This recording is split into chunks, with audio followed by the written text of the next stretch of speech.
What's up, guys? Welcome to your 104th Android tutorial for the new Boston. And what we're going to do in this tutorial is learn about external storage, because before we've done the shared preferences and the internal storage. But let's say you guys have an app or a game that saves some data, and when they install the update, basically if we save the data internally or shared preferences, that memory is going to get erased. So what we can do is create external storage, such as like on the SD card, where when they update the game or whatever, they can still refer back to that file that we're saving on the SD card. So what we're going to do is we're going to create a class called external data, and we're also going to create a class called external data, or I'm sorry, a layout called external data. And all this layout is going to have is two text views for now, and the references of those text views are going to be TV can write and TV can read. Because this tutorial we're just going to see if we can access the external storage and see if we can write to it and if we can read to it. So within our class we set up a private text view variable called can write and can read.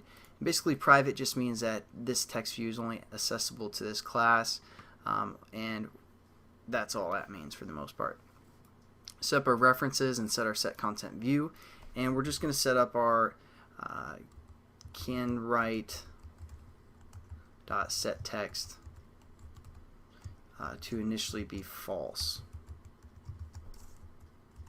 and our can read dot set text to false as well. So if we get a false, we know we can't write or read, or something's not working within this tutorial, because we're initially let's not do that.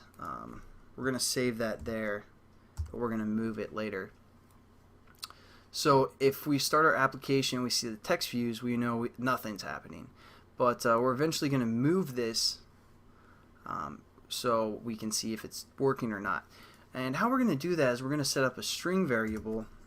We can again do private if you want, string, and we're going to say the state, because we're going to return the state value of our external data, like if we can access the SD card, if we can read the stuff on the SD card, or if we can write the stuff on the SD card, or both. So how we're going to do that is by the environment. We're going to get some stuff from the environment class, and we're going to get the state of the external storage. So we're going to set up the state variable to within our onCreate method to environment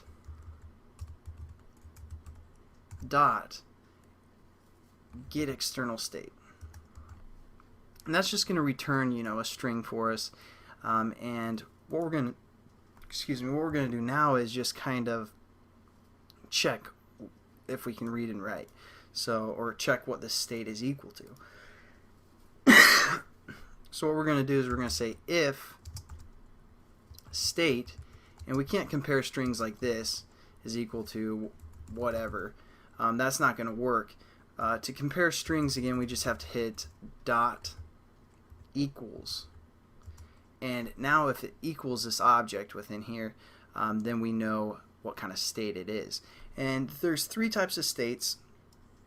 One, again, we have to refer to the environment class, so environment,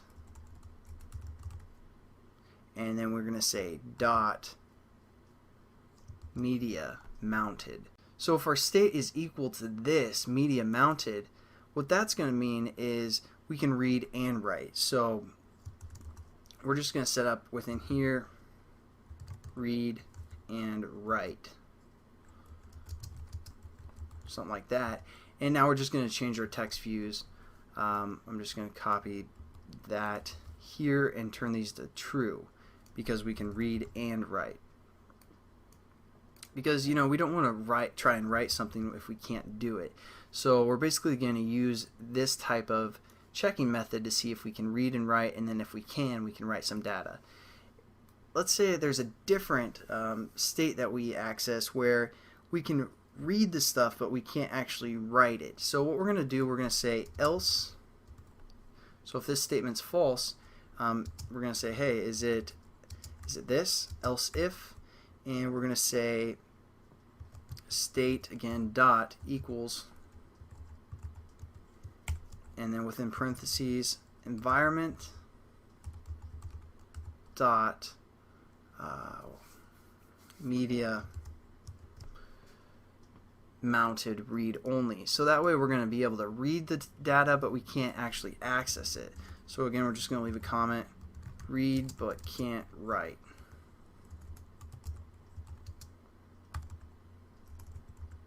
There we go. And so on this one, we're going to say, again, we're just going to copy and paste. Let's say we're going to say write is still going to be false, but read is going to be true. And then the last state, we're going to say else. So this last bracket is going to be our last resort. So it's going to say, hey, can we read and write? It's going to be like, yeah, true, true. If that's false, it's going to be like, hey, can we at least read it? And it's going to be like, yeah, you can read it. But if we can't, it's going to be like, all right, I got nothing for you. So this is our last little bracket here to set up some stuff. So we're just going to hit Control V and set both of our text to false. And now we're going to delete both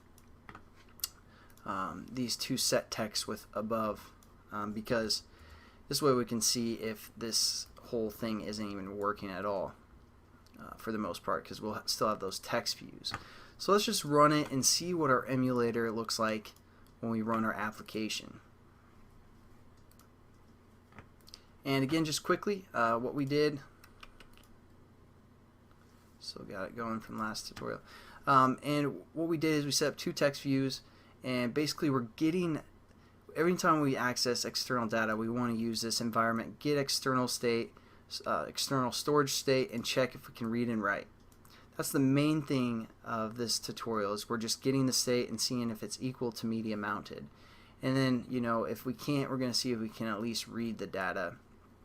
And then if we just need to read data, you know, we want to make sure we can at least read it.